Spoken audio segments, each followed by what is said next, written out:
Hai semua, Assalamualaikum warahmatullahi wabarakatuh. Apa kabarnya hari ini teman Intan? Semoga sehat ya. Selamat datang di videoku, selamat bergabung. Perkenalkan, aku Intan dari Jombang, Jawa Timur. Channel ini seputaran aktivitas ibu rumah tangga ya teman Intan. Di video kali ini Intan akan menyetrika. Nah, sembari Intan melakukan kegiatan aktivitas rumah tangga, Intan mau sharing-sharing tentang 5 cara hidup hemat dengan penghasilan kecil. Apa aja kiat-kiat 5 cara hidup hemat meskipun penghasilan kita kecil, namun tetap bisa mencukupi kebutuhan rumah tangga ya teman Intan. Yang pertama yaitu dengan memasak sendiri.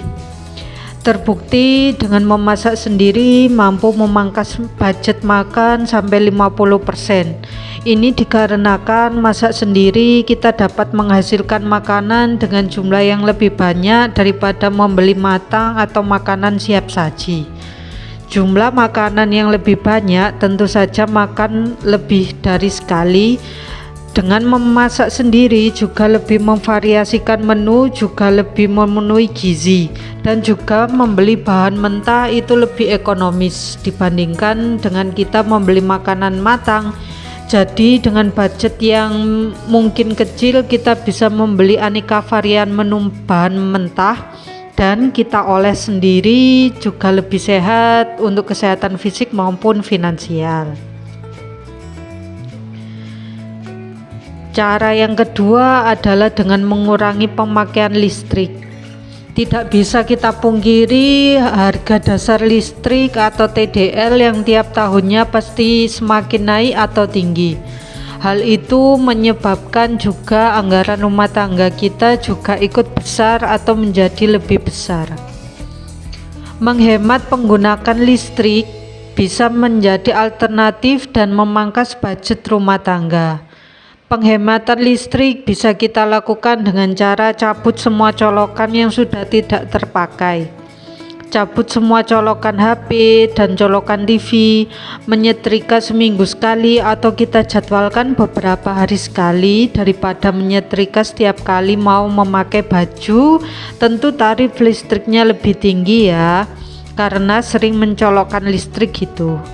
Lalu yang berikutnya mencabut colokan rice cooker setelah nasi matang. Biasanya aku juga gitu, nanti kalau mau makan nasi hangat tinggal dicolokin lagi dan nunggu sekitar 15 menit gitu ya teman Intan, nasinya udah hangat lagi. Cara menghemat yang ketiga adalah membatasi hiburan. Manusia sebagai makhluk sosial pasti membutuhkan hiburan seperti rekreasi, berbelanja, ataupun shopping yang lagi tren sekarang ini. Namun kadangkala justru menguras keuangan cukup besar.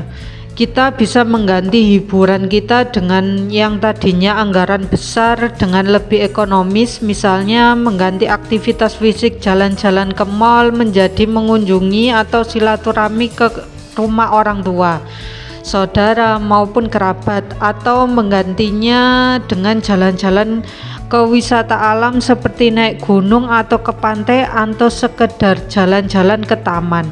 Atau kita juga bisa melakukan aktivitas weekend kita dengan melakukan hobi sekedar memasak atau memancing atau berolahraga di rumah. Sekarang banyak kan di YouTube olahraga senam atau angkat beban, dan itu cuman mode kuota internet. Cara berhemat yang keempat yaitu dengan berbelanja ke pasar tradisional. Belanja ke pasar modern pasti menyenangkan karena kita dimanjakan dengan berbagai fasilitas yang nyaman, lokasi yang strategis, bersih, adem, lengkap deh dengan arena bermain, hiburan, dan food court. Rasanya lengkap sekali ya.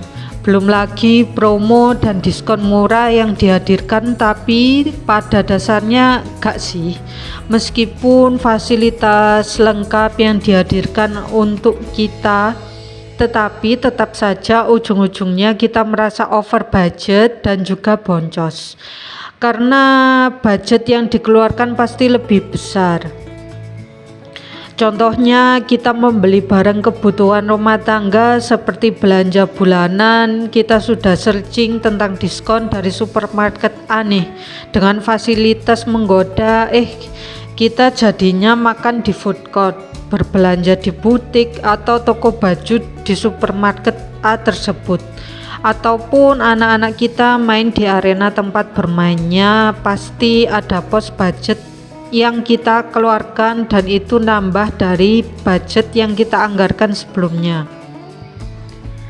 Ujung-ujungnya tetap saja budget yang dianggarkan tidak cukup, mau nggak mau kita harus mengeluarkan dana tambahan sehingga ujung-ujungnya pas mau pulang ke rumah merasa menyesal over budget, ya ujung-ujungnya boros juga. Padahal dari di rumah tadi di awal mau belanja ke sana niatnya mau hemat ya. Beda halnya kalau kita berbelanja di toko-toko atau minimarket terdekat maupun di pasar tradisional. Meskipun berbelanja di pasar ataupun toko terdekat itu selisih harga, namun kita akan lebih fokus ke dalam catatan belanja kita yang kita bawa dari rumah. Dan karena lokasinya dekat dari rumah, pasti setelah selesai dengan berbelanja kita langsung pulang ke rumah. Nggak perlu tengok kanan kiri, nggak perlu makan di luar juga. Ini tentu saja lebih menghemat budget anggaran rumah tangga kita ya teman Intan. Karena memang on point ya budget yang dianggarkan untuk membelanjakan barang yang kita butuhkan. Cara berhemat yang kelima atau yang terakhir adalah tidak meremehkan uang kecil. Pernah nggak sih kita menggebu-gebu, kita menabung dalam jumlah yang besar tapi selalu gagal di tengah jalan? Kondisi tersebut kadang tanpa kita sadari disebabkan karena sebenarnya uang yang kita tabung adalah dana yang masih kita butuhkan untuk kebutuhan pokok rumah tangga. Dan ingat ya, sesuatu yang dipaksakan itu pasti dampaknya kurang baik. Kita merasa lebih sempit dan merasa tersiksa sendiri.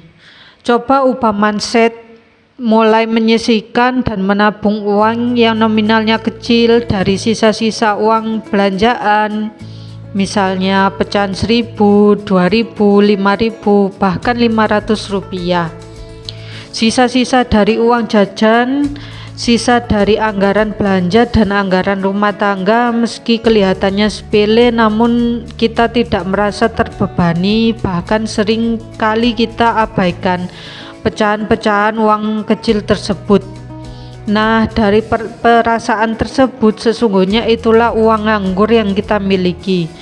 Dengan rutin menyisihkan atau menabung dengan uang kecil, justru kita akan menjadi lupa bahwa kita punya tabungan tersebut. Jangan abai, meskipun kelihatannya nominalnya kecil. Namun ketika kita rutin menyisihkannya, bahkan bisa setiap hari dari sisa-sisa uang jajan maupun sisa uang belanja, kita bisa kumpulin tuh dalam jangka setahun, 2 tahun, dan saat dibuka hasilnya pasti bisa digunakan. Bahkan kadang-kadang hasilnya di luar prediksi juga loh. Nah, namanya kebutuhan rumah tangga, pasti ada aja kan kebutuhan musiman atau kebutuhan tahunan. Nah, dari tabungan tersebut kita bisa setorkan lagi, mungkin ke dalam bank kredit, rekening, karena sudah terkumpul dari jumlah nominal tadinya yang kecil nih, sekarang menjadi besar. Atau bisa kita nabung dari uang sisa-sisa tadi itu untuk kebutuhan Ramadan dan hari raya ya. Nah, segitu dulu dari aku. Assalamualaikum, bye.